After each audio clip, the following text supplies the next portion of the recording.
Hare Krishna. Sorry, my sincere apologies. There's tremendous traffic on the M1, so that's why I was late in coming. So anyway, I did mention if the devotees here can do the kirtans. So I understand that we still need to do the Jai Radha Madhav and the prayers. So I'll do a very quick one, and I'll just swiftly go through the verse, and then hopefully by Krishna's grace we can speak something today of some value. Jai Radha Madhava Kunja Bihari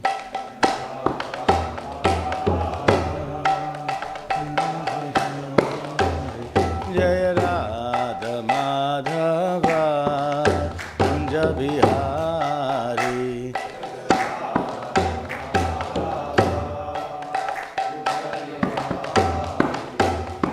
Gopijana Vallabha Givaradhari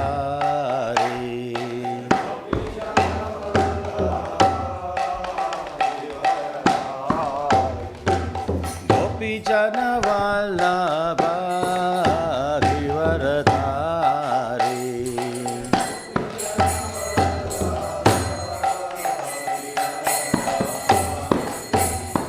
Yashodanandana Vraja Janaranjana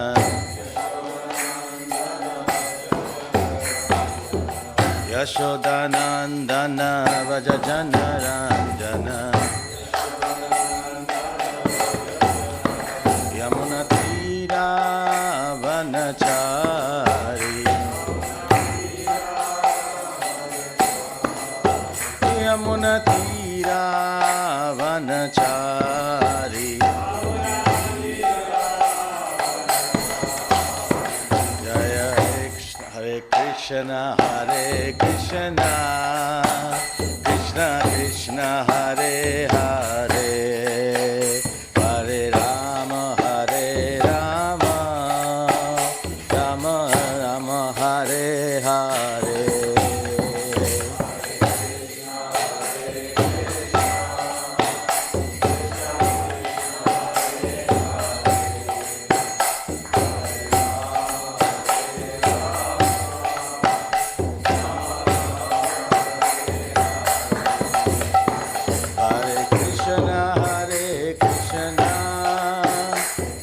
Krishna Hare Hare Hare Rama Hare Rama Rama Rama Hare Hare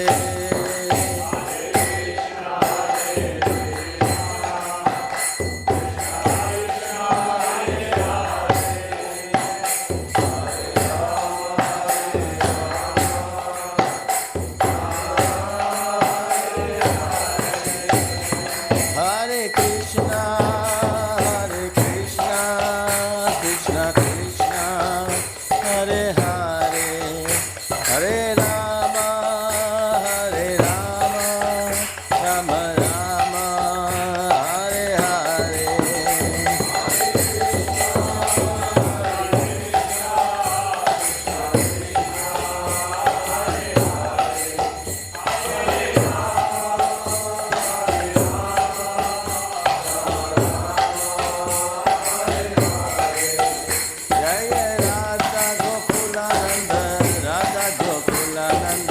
Radha Gokulananda Shri Radhe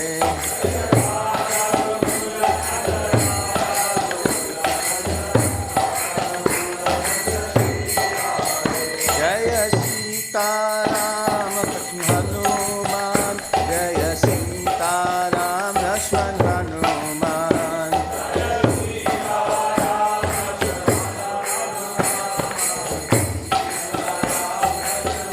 Nitai Gaura Hari Bol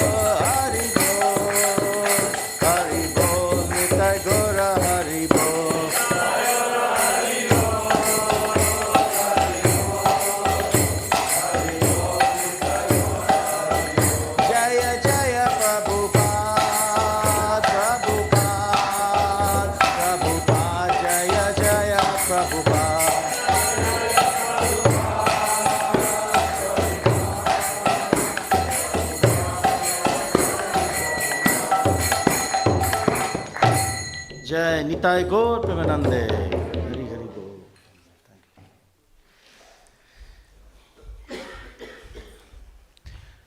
Om Namo Bhagavate Vasudevaya.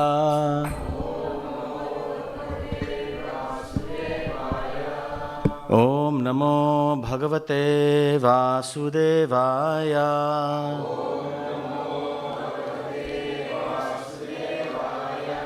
Om Namo Bhagavate Vasudevaya.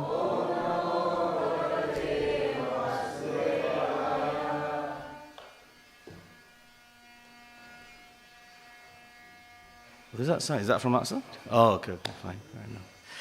Okay, Hare Krishna. So we are going to read now from Srimad Bhagavatam, Canto 3, Chapter 5, verse 39. Deva uchuhu namamate deva padaravindam namamate deva padaravindam prapannatapopashamatapatram prapannatapopashamatapatram yanmulaketa yatanunjasaru yanmulaketa yatayunjasaru samsara dukkham bahirukshipanti samsara dukkham bahirukshipanti deva uchuhu namamate deva padaravindam prapannatapopashamatapatram yanmulaketa yatananjasoru samsara dukkham bahirukshipanti. Prabhus? Deva uchuhu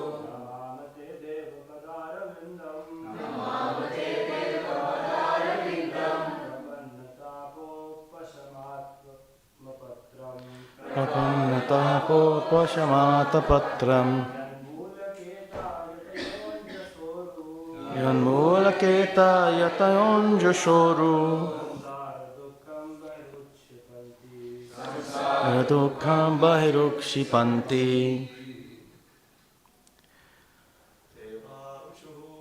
Deva uchuhu namamate deva padaravindam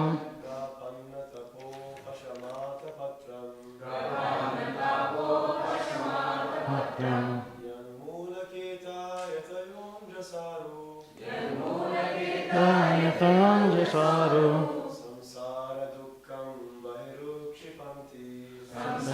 dukkam bahirukshipanti. Mataji's.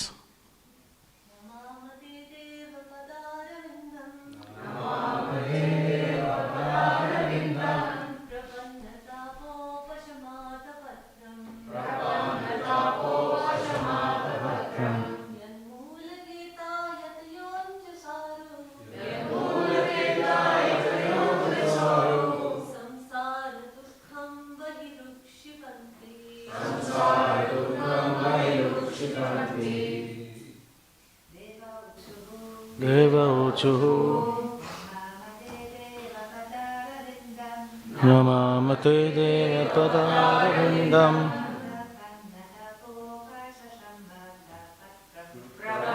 tapopashamatapatram yanmulaketa yatayunjasoru samsara dukkham bahirukshipanti. Word for word. Deva uchuhu The demigod said, Namama, we offer respectful obeisances. Te, your, Deva, O Lord. Pada Aravindam, lotus feet. Prapanna, surrendered. Tapa, distress. Upashama, suppresses. Atapatram, umbrella. Yat mulaketaha, shelter of the lotus feet. Yatayaha, great sages. Anjasa, totally. Uru, great. Samsara dukkham, miseries of material existence. Bahi, out. Ukshipanti, forcibly throw. Translation. The demigod said, O Lord, your lotus feet are like an umbrella for the surrendered souls, protecting them from all the miseries of material existence. All the sages under that shelter throw off all material miseries. We therefore offer respectful obeisances unto your lotus feet. Repeat after me. The demigod said, O Lord, your lotus feet are like an umbrella for the surrendered souls, protecting them from all the miseries of material existence. All the sages under that shelter throw off all material miseries. We therefore offer respectful obeisances unto your lotus feet. Purport given by His Divine Grace, Shri Bhaktivedanta Swami Srila Prabhupada Ki.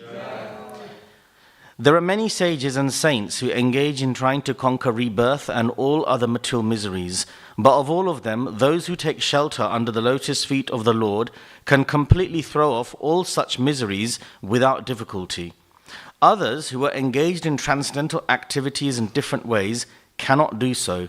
For them it is very difficult. They may artificially think of becoming liberated without accepting the shelter of the lotus feet of the Lord, but that is not possible. One is sure to fall again to material existence from such false liberation, even though one may have undergone severe penances and austerities. This is the opinion of the demigods, who are not only well versed in Vedic knowledge, but are also seers of the past, present, and future. The opinions of the demigods are valuable because the demigods are authorized to hold positions in the affairs of universal management. They are appointed by the Lord as His confidential servants. Deva uchu namamate deva padara vindam prapannatapo pashamata patram yanmulaketa yatayonja soru samsara dukkham bahirukshipanti. The demigod said, O Lord, your lotus feet are like an umbrella for the surrendered souls, protecting them from all the miseries of material existence. All the sages under that shelter throw off all material miseries. We therefore offer our respectful obeisances unto your lotus feet. Due to time, as I mentioned at the beginning, I've been a bit late today, unfortunately. One off by Krishna's grace. Therefore, I'll do the short version of the Mangalacharan today. Om Gnanatimirandasya Gyananjana Shalakaya Chakshurum Militam Yena Tasmai Shri Guruve Namaha Namo Om Vishnupadaya Krishna Prasthaya Bhutale Srimate Bhaktivedanta Swami Niti Namine Namaste Saraswati Deve Gauravani Pracharine Nirvishesha Shunyavadi Paschatya Deshatarine Jai Sri Krishna Chaitanya Prabhu Nityananda Shri Advaita Gadadhar Shivasadi Gaura Bhakta Vrinda Hare Krishna Krishna Krishna Hare Hare Hare Rama Rama Rama Hare Hare Vancha kalpatarubhischa kripa sindhubhye cha patitanam pavanebhyo vaishnanebhyo namo namaha.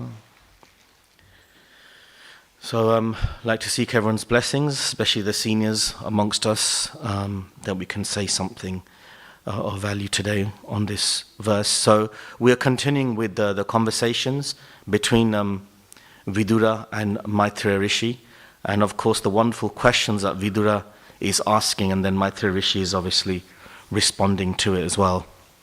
So it's interesting here, it actually says that the Lord's lotus feet are like an umbrella for the surrendered souls. And this is actually what this Krishna conscious movement is doing, is actually providing an umbrella for people to connect to a spiritual process, regardless of whatever your mentalities and inclinations are, and then help you to kind of take that path towards Krishna. Just like when you're on a motorway, you know, people come on from various slip roads. I know this morning I generally travel on the M1 here, and my God, M1 in the morning at a certain time becomes atrocious these days. There's a lot of roadworks going on. And then, so then I tried the slip road as well, the A1583 or something that goes straight onto junction 9 of the M1. But the point is, all these little byways and bylanes and sideways, ultimately they're all coming onto the M1 to bring us to the Bhaktivedanta Manor, for those who are traveling on the M1. So similarly, what this Bhagavatam is providing, what Krishna's lotus feet is providing, is that main path from which people, whatever their mentalities are, can come onto that main path and then attain perfection, regardless of what kind of spiritual mentality and you may have come with beforehand. Krishna conscious will take whoever you are, whether you're coming from a Mayavadi background, a demigod worshipping background, Shaivite background, Karma Khandic background, Smartha Brahmana background, or just no spiritual practice background whatsoever, right? The whole idea is that wherever you're coming from, that Krishna consciousness is there to provide for everyone and then bring them to Krishna's shelter.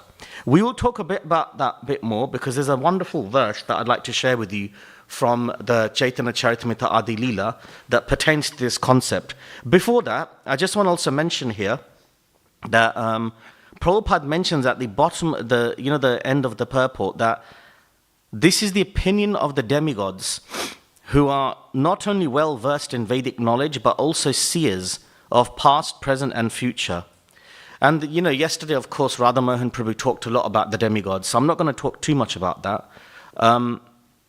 But they are very much to be respected, revered.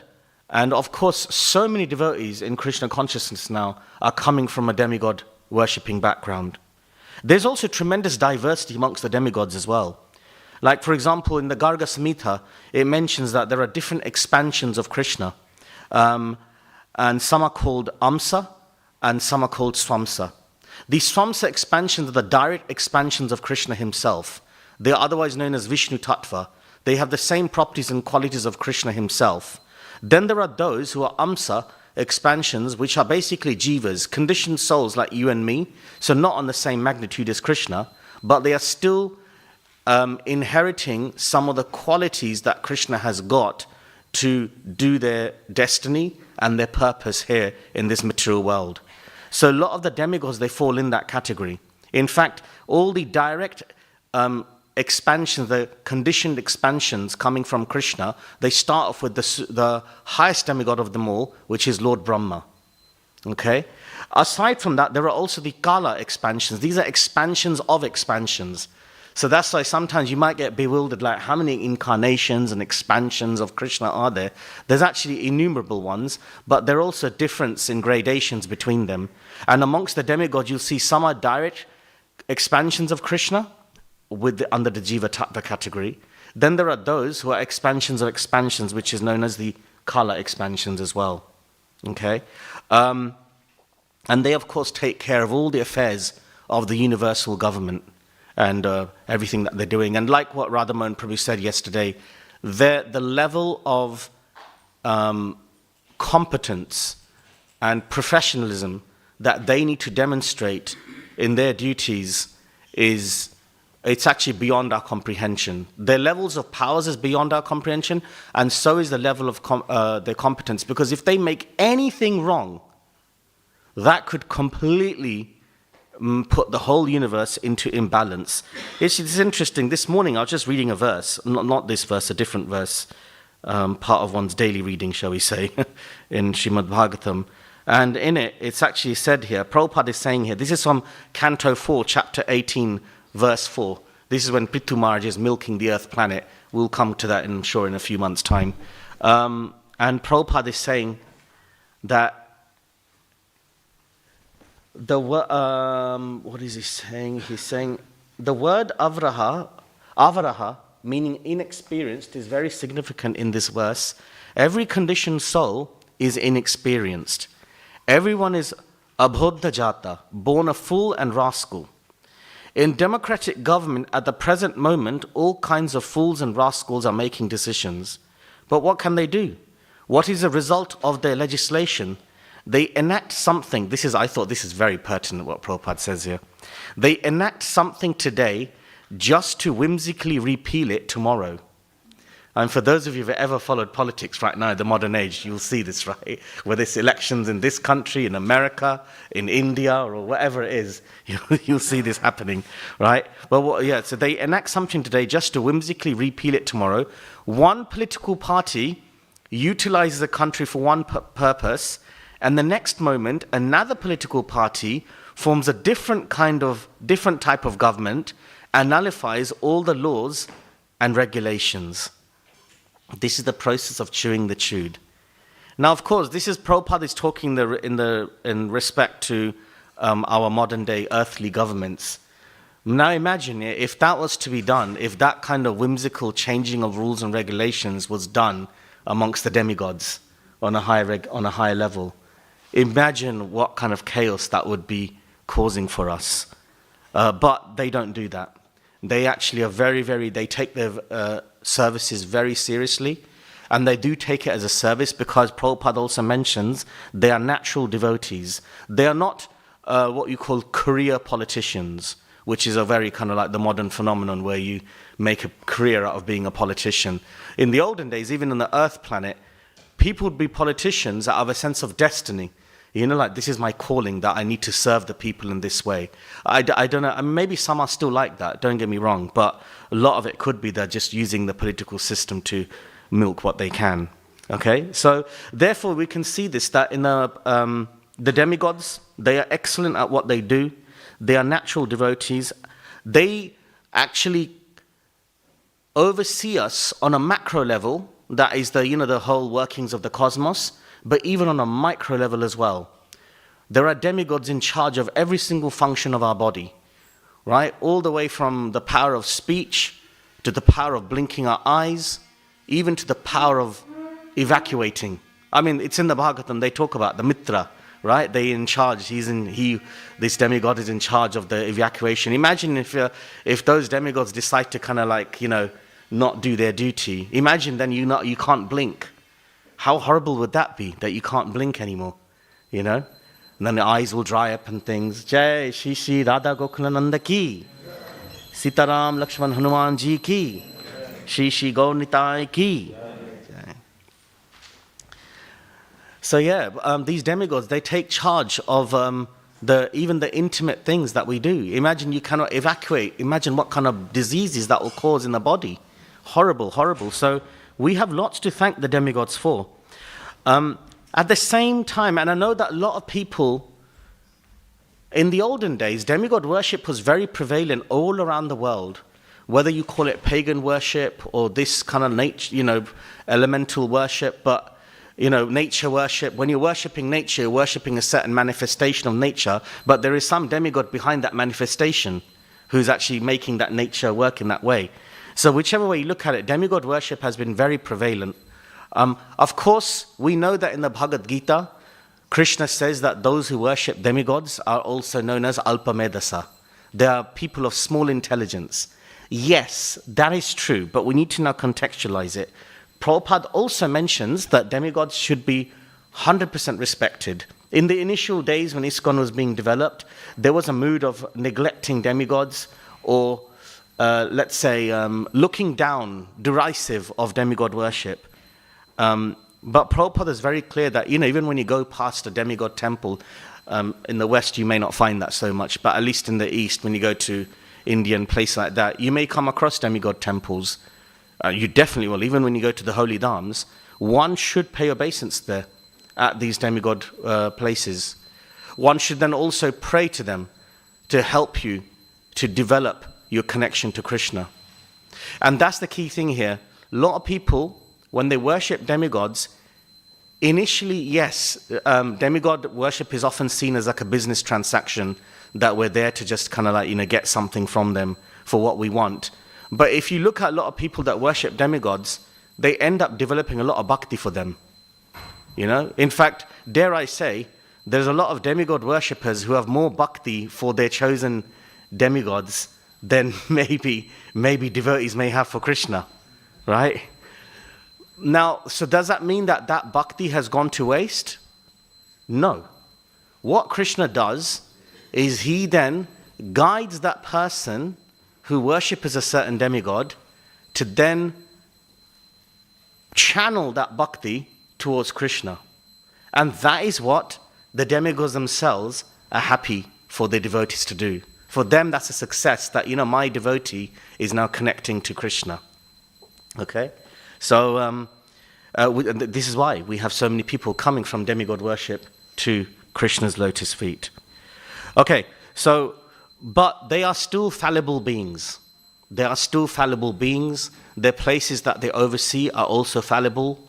We know Krishna even says to Arjuna in the Bhagavad Gita, Abrahma bhuvana loka punaravartinorjuna.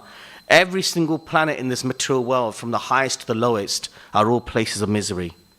In Canto 4 as well, it's said that this secondary creation, it's made by Brahma, but Brahma himself is created by the Supreme Godhead. Even Lord Shiva, who annihilates the whole creation, at the end, this is a quote, this is from 4:11:19, at the end he is also annihilated by Lord Vishnu. Only Lord Vishnu remains. Of course, I don't want to get too deep into that because it's like Krishna, we know that Lord Shiva is also eternal. It could be the material form of Krishna that manifests, of Lord Shiva that manifests, because Lord Shiva has his spiritual eternal form, but then he also manifests as a form in the material world as well. So it could be a temporary form as well. But here we can see that the demigods have started to pray. And this demonstrates the supremacy of Krishna. The demigods themselves are bowing to Krishna. Which is why when we also bow to Krishna, it says that when we take darshan of Krishna, we should start with Krishna's feet. Because that is the ultimate umbrella, the ashraya, the shelter of all people. And then you work your way up. Okay? And through these prayers, it's also showing the supremacy of bhakti over all other processes. We can see this again in the Bhagavatam. We have the example of Maharaj Ambarish and Durvasa Muni. Durvasa Muni was a great tapasya, renunciate, someone who performed tremendous austerities, and a sannyasi, considered higher in one sense. But Ambarish Maharaj, on the other hand, was a king, externally so-called a worldly king.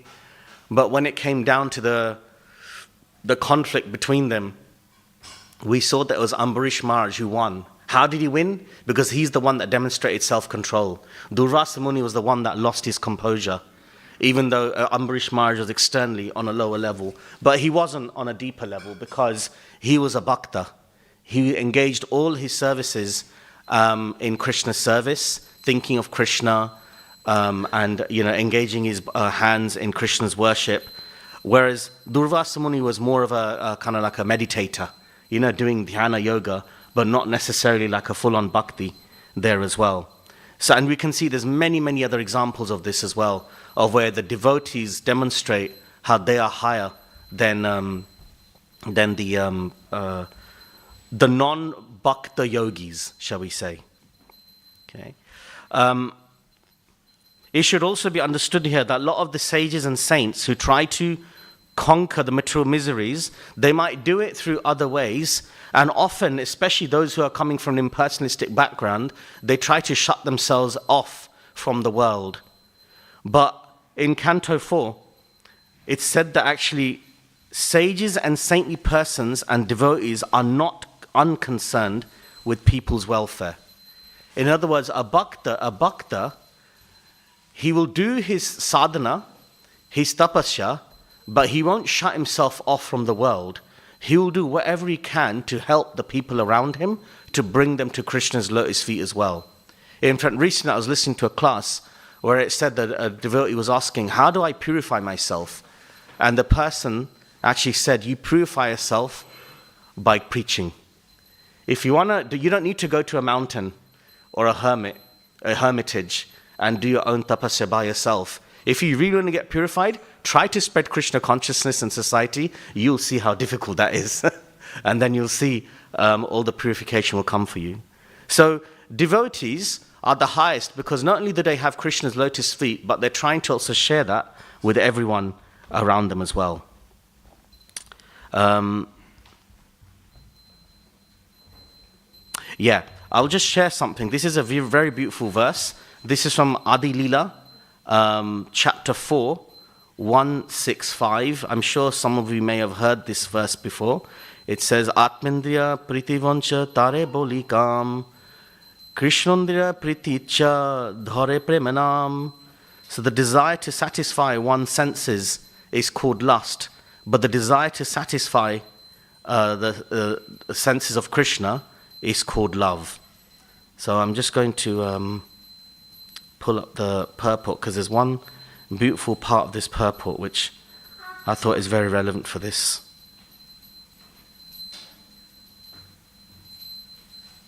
This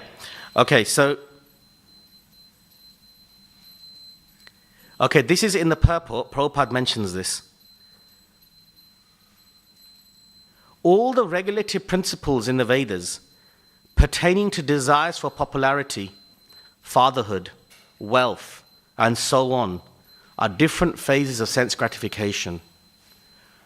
A lot of the times when people do spiritual practices, they generally want to go for popularity, wealth. It says here fatherhood. I'll extrapolate and say good family. Prabhupada goes on to say, acts of sense gratification may be performed under the cover of public welfare, nationalism, religion, interesting, altruism, ethical codes, biblical codes, health directives, fruitive action. Okay, so these are all activities. Then it goes into qualities: bashfulness, tolerance, personal comfort, liberation from material bondage, progress, family affection, fear of social ostracism or legal punishment.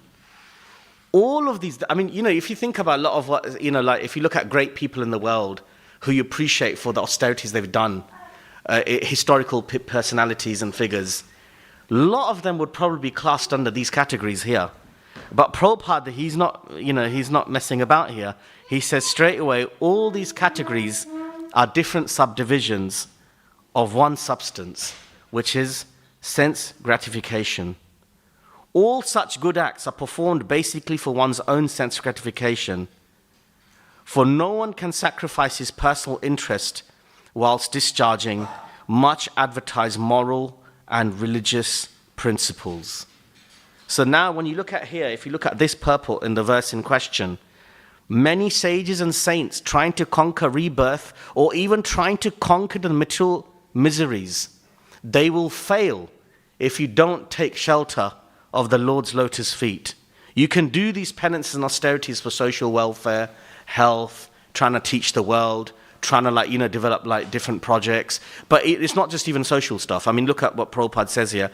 Even moral things like biblical codes and religion is still not enough. What we want is Keval Bhakti, Ananya Bhakti, where it's nothing but the Lord's lotus feet. So I'm conscious of the time. It also says here, Prabhupada says here, the demigods are seers of the past, present, and future. So we can see that as well. There are different examples. For example, in the Mahabharata, we have the example of Suryadev predicting that Indra is going to approach Karna to ask him for his armor and his earrings to take away his power. Only a person of that level can actually understand what's going on and try to warn his own celestial son that don't give your armor, your magical armor and your earrings to Indra, who's going to come in disguise as a Brahmana. Does anyone know any other examples of demigods who have demonstrated understandings of the past and the future? It's a difficult one, maybe. Sorry? Okay, yes, go on.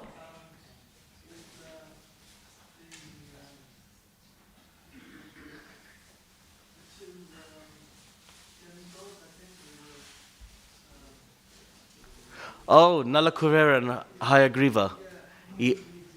Sorry? Managriva, sorry, not Hayagriva. Yes. That's right, yes.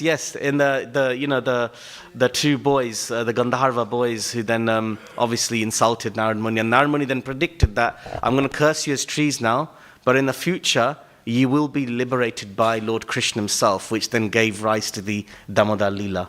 Yes, that's a very good example. There's also the example of Lord Brahma predicting who the husband of Revati will be. So remember when Revati from Satyuga went up to Lord Brahma's palace in the higher planets with her father to look for a suitable groom.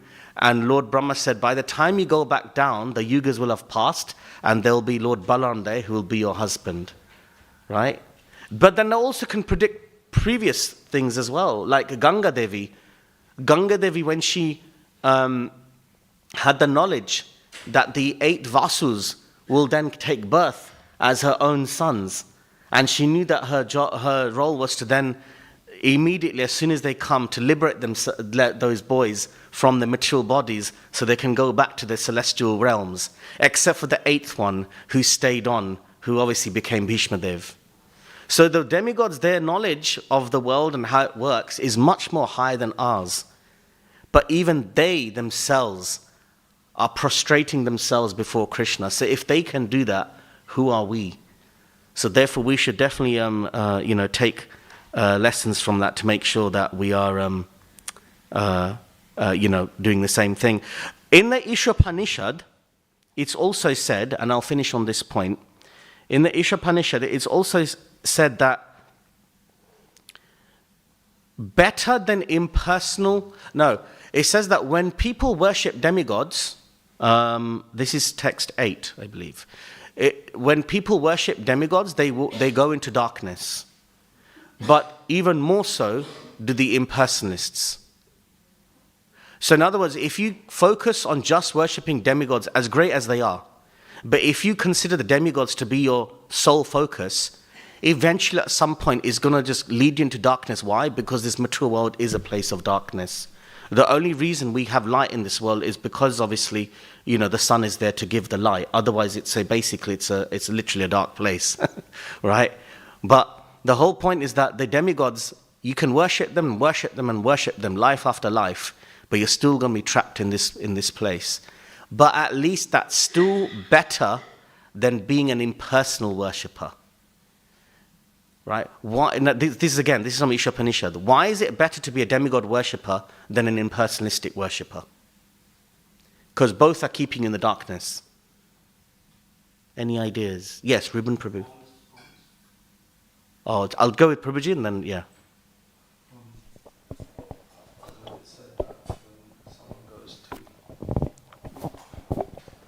I heard it said that when someone goes to the priest in the temple and does his pujas to the demigods, if he's a qualified brahmana, he will explain that the demigods are the servants of the Lord. And slowly they will get elevated to the point of understanding that let me worship the minister of all the ministers. Yeah, thank you, Prabhu. Yes, Prabhuji, what do the demigod in the form, in a form we are accepting it. Yeah. Instead of the Mayavadi, there's no form. Yes, yes, true, absolutely, that's true as well. Yeah, so both Prabhujis, yeah, absolutely. You see, at least with the demigods, you're getting taught about personism. You're getting taught about accountability to an authority, to a person who you can devote yourself to. Within impersonalism, there's none of that. So that's still better. That's still one step closer to then worshipping the personality of Godhead. So that's very much. Demigods themselves, as I mentioned, though, they are themselves fallible. There are so many examples we have of demigods themselves falling prey to their own temptations. Also, this is I found very interesting. Because, I mentioned at the beginning, there are diversity within the demigods. Some are much more higher than others, right? Like, Lord Brahma would be much more of a higher caliber personality than, let's say, a Vidyadhar or a Gandharva, right? In the Ishopanishad, in that same verse, text 8, it said that dependent demigods and great sages imperfectly consider him being Krishna, to be a powerful demigod. And they consider the Brahman effulgence to be the absolute truth. But the devotees of Krishna, by dint of their surrendering unto him and the unalloyed devotion, can know that he's the absolute.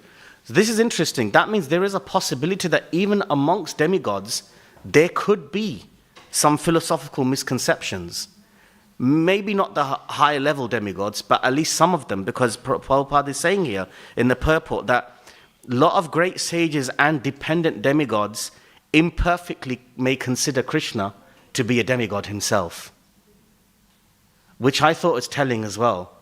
So therefore, either way, whether you're a demigod, a great sage, a great saint, or a lot of us, myself, speaking for myself, mere mortals, it means that we should just understand that only Krishna's lotus feet can be the umbrella for all of us, and nothing else. He's the only one that we can go to. Okay, I shall pause here. Time's finished if we want to go for breakfast, unless if there is any last questions or anything, then yeah, Parama Karuna Prabhu.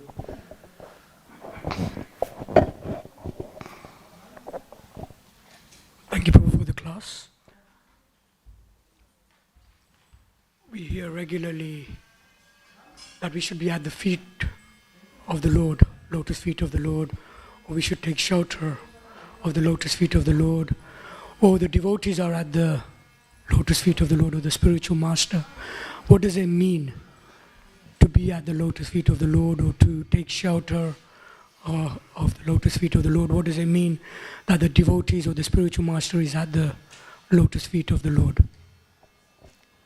Yeah, really, really good question, Prabhu. So there's the literal aspect where you literally put yourself at their feet. Like, in the Chaitanya Charitamrita, it said, Bhakta pada dulyara, Bhakta pada jal, Bhakta bhakta avasheshe teen mahabal. That these three aspects, the dust of the lotus feet of the devotees, the archman, the water with which they worshipped, and their remnants, these three substances, if one was to take these substances and consume them, then one will attain full perfection. So there is a literal aspect to it. But there's also a more, I would say, a deeper understanding that it doesn't mean that you have to always be like like when your guru comes, you have to when he's sitting on the sofa, you have to kind of put yourself like near his feet and try and get your head to touch his, connect it to the guru's feet at all times. The guru might think you're a bit weird if you were to do that all times. So. And Prabhupada said, right, that like when one devotee said to Prabhupada that, oh Prabhupada, I want to be at your your feet all the time, and Prabhupada said that, I mean, this fly is on my leg all the time. It doesn't mean that he's doing much, so I think there's also taking the mood, taking the intentions and the wishes of the guru, of the Lord, right, of the great saints, and making that the center of your life, the center goal, so that every single, whatever you're doing in your life, it should all be lending itself to that one mission, which is how can I fulfill the intention or the instructions that the guru or the acharya has given me. So that also means being under their lotus feet at all times. And that means that whatever decisions you make in life, you have to question yourself, does this lend itself to me acting in accordance with, let's say the guru's wishes? Or if it not, then leave it. Every time you make a choice in life, you have to look at, okay, does this lend itself in line with the mission that Krishna has given me? It means also taking responsibility for the mission which the Guru has given to you, or the great acharyas have given to us. It means relinquishing our own whimsy and making sure that we're doing it completely in line. Ekatvam, being one in intention and mood. It doesn't mean literally just trying to be one with the Lord, obviously, but it means being one in actions and mood. Does that make sense? Yes, thank you, bro. It's just that the language is always used at the feet rather than instructions or wishes of the Lord. So every time we kind of hear more of being at the lotus feet in the verses, in the purports, and so on. Yeah. There are, instructions are obviously also mentioned in scriptures as well, but before one can take instructions and trying to follow, there needs to be complete obedience. You have to completely accept that you are I remember when I got initiated, like the day before, my spiritual master saying that, look, when you get initiated, basically, you are like your guru, you are basically your guru's property. For you to acknowledge that you are now your guru's property is as good as basically you being under their feet at all times. So it's having that mood of that I'm at my feet, because then if you surrender to that concept, then it'll be easier for you to take the other things that follow, the instructions, the mission, the responsibility, all those things, as long as you have that in place first. Yeah. And there was a past time where Prabhupada was asked, oh, I would like to remain at your lotus feet. And then Prabhupada said, I'm always traveling, so how will you remain at my feet? Yeah, again, but I feel that you see, these statements needs to be contextualized. Like being under Prabhupada's lotus feet, sometimes people may say it in a mood of what's the word, like, hyperbole, where that people say, oh Prabhu, let me take the I am nothing but a dust at your lotus feet, and often it's just people are just saying it for the sake of saying it.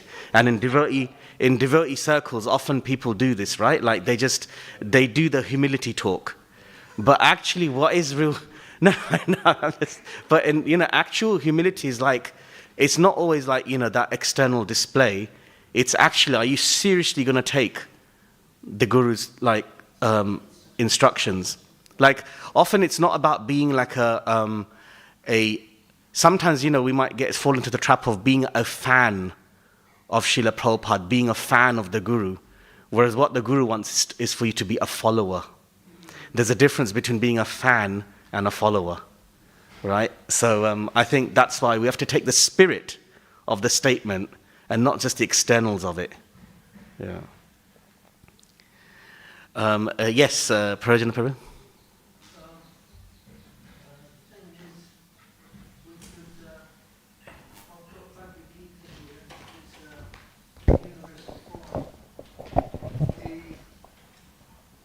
Sorry.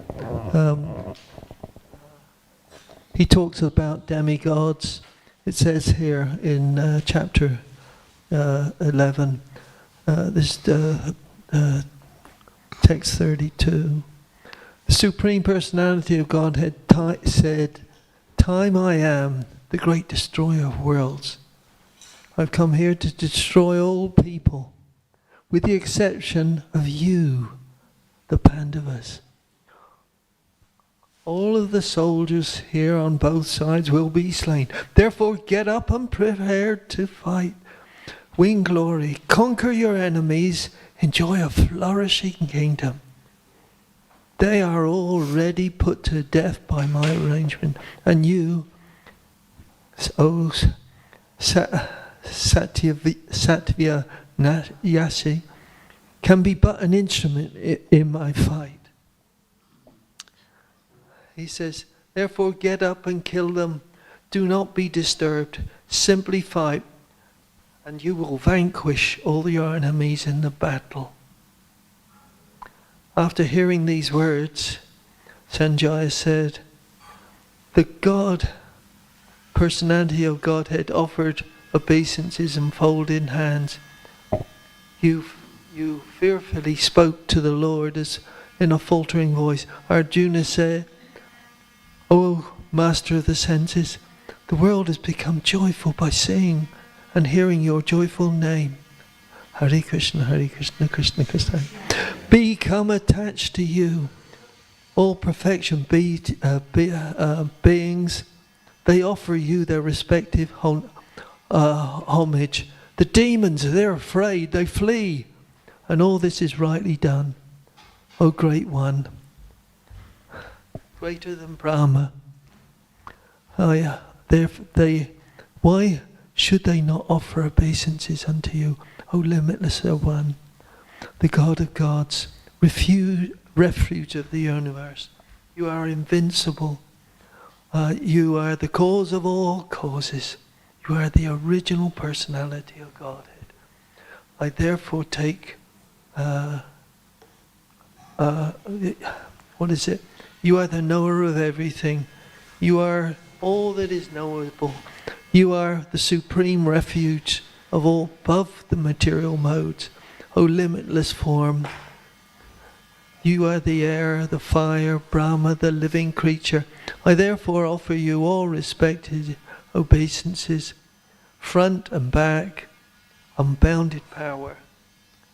Thinking of you, my friend, I've rashly addressed you as my friend. Knowing all your glories, I now may have done what I've done in madness of love and dishonor you. You are the Father, the moving, of the non-moving. You are the Supreme Master. Nor can anyone with you. How then could anyone be greater than you in all the worlds? You are the Supreme Lord, to be worshipped by every living being. I fall down and offer all obeisances at your lotus feet. Thank you, Prabhuji. So we'll conclude here. I mean, just one thing Prabhu mentioned, like time being the eternal, all-devouring factor, and just relating to the demigods and sages and saints, especially demigods. It says actually in this same canto, third canto, in chapter 29, when Kapiladeva is describing Shankha Yoga to his mother Devahuti, and he mentions that actually every single planet, every single living entity, every single demigod in this world is performing their duties, not just out of a sense of austerity, but also out of fear of Krishna, because it's a criminal world that we're in. And so in a criminal world, you need a firm hand of discipline. So Krishna does manifest himself as that fearful, firm hand of discipline in the form of time. And that's what keeps even the demigods in line. So this again also shows how the demigods themselves are fallible, but obviously much more higher than us. But ultimately the main person that we have to surrender to is Krishna himself. Jai. Grantraj Srimad Bhagavatam ki. Jai.